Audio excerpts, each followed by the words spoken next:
ಕೆಲವು ಪ್ರಾಚೀನ ಗ್ರಂಥಗಳನ್ನ ಕೇವಲ ಪದ್ಯಗಳು ಅಂತ ಅನ್ಕೊಂಡಿರ್ತೀವಿ, ಆದ್ರೆ ಅವುಗಳಲ್ಲಿ ಕೆಲವನ್ನ ಶಕ್ತಿಯುತ ಸೂತ್ರಗಳಾಗಿ ಅಂದ್ರೆ ಫಾರ್ಮುಲಾಗಳಾಗಿ ನೋಡಲಾಗುತ್ತೆ. ಇವತ್ತು ನಾವು ಅಂತಹದೇ ಒಂದು ರಹಸ್ಯಮಯ ಸೂತ್ರದ ಬಗ್ಗೆ ಮಾತಾಡೋಣ. ಅದುವೇ ಹನುಮಾನ್ ಮಂತ್ರ.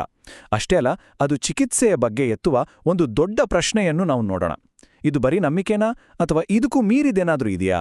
ನೋಡಿ, ಈ ಸೂತ್ರದ ಮಧ್ಯಭಾಗದಲ್ಲಿ ಒಂದು ಕುತೂಹಲಕಾರಿ ಪ್ರಶ್ನೆ ಇದೆ. ಎಲ್ಲಾ ಕಾಯಿಲೆಗಳ ರಹಸ್ಯ ಕೀಲಿಕೈ ಇದರಲ್ಲಿದೆಯಾ ಅಂತ. ಇದನ್ನು ಕೇವಲ ಒಂದು ರೂಪಕವಾಗಿ ಹೇಳಿದ್ದಾ ಅಥವಾ ಇದರೊಳಗೆ ಏನಾದರೂ ಗಂಭೀರವಾದ ಅರ್ಥ ಅಡಗಿದೆಯಾ? ಸರಿ, ಇವತ್ತು ನಾವು ವಿಶ್ಲೇಷಣೆ ಮಾಡ್ತಿರೋದೇ ಈ ಪ್ರಶ್ನೆಯ ಬಗ್ಗೆ. ಆ ಪ್ರಶ್ನೆ ಹುಟ್ಟಿಕೊಂಡಿದ್ದೇ ಈ ಒಂದು ನಿರ್ದಿಷ್ಟ ಪ್ರಾಚೀನ ಶ್ಲೋಕದಿಂದ. ಇದನ್ನೇ ನಾವು ಇವತ್ತು ಅರ್ಥ ಮಾಡಿಕೊಳ್ಳಲು ಹೊರಟಿರುವ ಸೂತ್ರ ಅಂತ ಹೇಳ್ಬೋದು. ಈ ಪದಗಳು ಕೇವಲ ಸಾಲುಗಳಲ್ಲ, ಬದಲಿಗೆ ಒಂದು ನಿರ್ದಿಷ್ಟ ರಿಸಲ್ಟ್ ಕೊಡ್ಲಿಕ್ಕೆ ಅಂತಾನೆ ಡಿಸೈನ್ ಮಾಡಿರೋ ಒಂದು ವ್ಯವಸ್ಥಿತ ರಚನೆಯದ್ದಾಗೆ.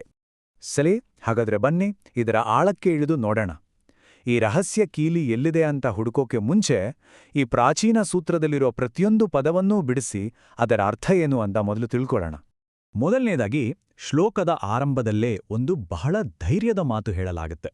ನಾಸೈ ರೋಗ್ ಅಂದ್ರೆ ರೋಗಗಳು ನಾಶವಾಗುತ್ತವೆ ಅಂತ. ಇದರಲ್ಲಿ ಯಾವುದೇ ಕನ್ಫ್ಯೂಷನ್ ಇಲ್ಲ, ನೇರವಾಗಿ ಸ್ಪಷ್ಟವಾಗಿ ಹೇಳಿದ್ದಾರೆ. ಇದು ನಿಜಕ್ಕೂ ಒಂದು ಪವರ್ಫುಲ್ ಮಾತು ಅಲ್ವಾ?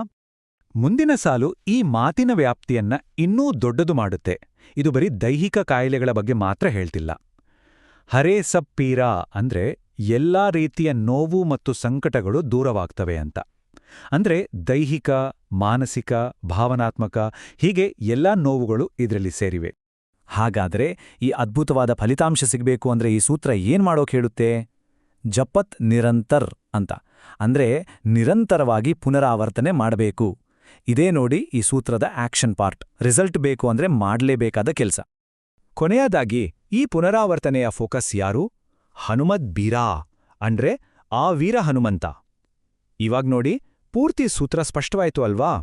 ವೀರ ಹನುಮಂತನ ಹೆಸರನ್ನ ನಿರಂತರವಾಗಿ ಜಪಿಸ್ತಾ ಇದ್ರೆ ಎಲ್ಲಾ ರೋಗಗಳು ಮತ್ತು ನೋವುಗಳು ನಾಶವಾಗ್ತವೆ ಅಂತ.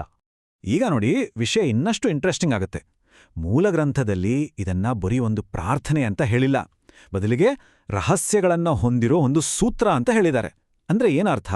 ಒಂದು ಮಂತ್ರ ಒಂದು ಮ್ಯಾಥಮೆಟಿಕಲ್ ಫಾರ್ಮುಲಾ ತರಹ ಹೇಗೆ ಕೆಲಸ ಮಾಡಕ್ ಸಾಧ್ಯ? ಇದನ್ನ ಅರ್ಥ ಮಾಡ್ಕೊಳ್ಳಕ್ಕೆ ಮಂತ್ರ ಅನ್ನೋ ಪದಕ್ಕೆ ಕೊಟ್ಟಿರೋ ವ್ಯಾಖ್ಯಾನವನ್ನೇ ನೋಡೋಣ. ಇದು ಬರೀ ನಂಬಿಕೆ ವಿಚಾರ ಅಷ್ಟೇ ಅಲ್ಲ, ಬದಲಿಗೆ ಒಂದು ನಿರ್ದಿಷ್ಟ ಫಲಿತಾಂಶ ಸಿಗ್ಲಿ ಅಂತಾನೆ ಡಿಸೈನ್ ಮಾಡಿರೋ ಒಂದು ರಚನಾತ್ಮಕ, ಉದ್ದೇಶಪೂರ್ವಕ ಪ್ರೊಸೀಜರ್ ಇದ್ದಾಗೆ. ಇದನ್ನ ಒಂದ್ ರೀತಿ ಸ್ಪಿರಿಚುವಲ್ ಟೆಕ್ನಾಲಜಿ ಅಂತಾನೂ ಪ್ರೀಬೋದು. ಈ ಶ್ಲೋಕ ಹೇಗೆ ಒಂದು ಫಾರ್ಮ್ಯುಲಾ ರೀತಿ ಕೆಲಸ ಮಾಡುತ್ತೆ ಅಂತ ನೋಡಿ. ಇದರಲ್ಲಿ 3 ಮುಖ್ಯ ಭಾಗಗಳಿವೆ. ಮೊದಲನೇದು ಇದರಲ್ಲಿರೋ ನಿರ್ದಿಷ್ಟ ಪದಗಳು. ಎರಡನೇದು ಮಾಡಬೇಕಾದ ಕ್ರಿಯೆ ಅಂದ್ರೆ ನಿರಂತರ ಪುನರಾವರ್ತನೆ.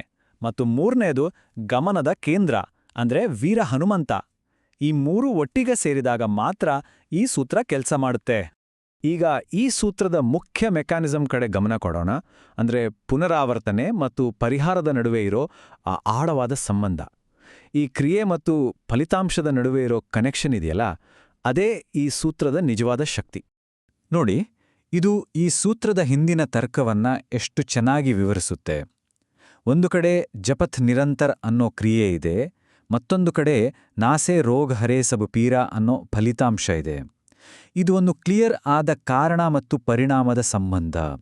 ಇದನ್ನ ಮಾಡಿದ್ರೆ ಇದು ಆಗುತ್ತೆ ಅನ್ನೋ ಒಂದು ನೇರವಾದ ಈಕ್ವೇಷನ್. ಒಂದು ಕಡೆ ಪ್ರಯತ್ನ, ಇನ್ನೊಂದು ಕಡೆ ಪರಿಹಾರ. ಇದೆಲ್ಲ ನಮ್ಮನ್ನ ಮತ್ತೆ ನಾವು ಶುರು ಮಾಡಿದ ಆ ಮೊದಲನೇ ಪ್ರಶ್ನೆಗೆ ವಾಪಸ್ ಕರ್ಕೊಂಡು ಬರುತ್ತೆ. ಈ ಶ್ಲೋಕವೇ ಒಂದು ಸೂತ್ರ, ಅದರಲ್ಲಿ ಪದಗಳು, ಕ್ರಿಯೆ ಮತ್ತು ಗಮನ ಅದರ ಭಾಗಗಳು.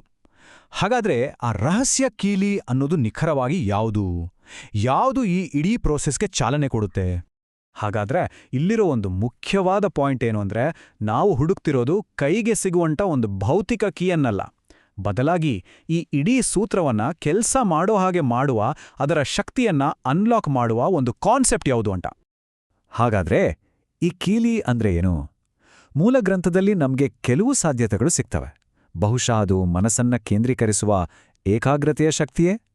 ಅಥವಾ ದೇವರ ಮೇಲೆ ಇಡುವ ಅಚಲವಾದ ನಂಬಿಕೆಯೇ? ಇಲ್ಲ, ಈ ಆಚರಣೆ ಮಾಡೋದ್ರಿಂದೋ ಸಿಗುವ ಮಾನಸಿಕ ಸಮಾಧಾನವೇ? ಅಥವಾ ನಮ್ಮನ್ನ ಒಂದು ದೊಡ್ಡ ಸಮುದಾಯದ ಜೊತೆ ಬೆಸೆಯುವ ಸಾಂಸ್ಕೃತಿಕ ಸಂಪ್ರದಾಯದಲ್ಲಿರೋ ಶಕ್ತಿಯೇ?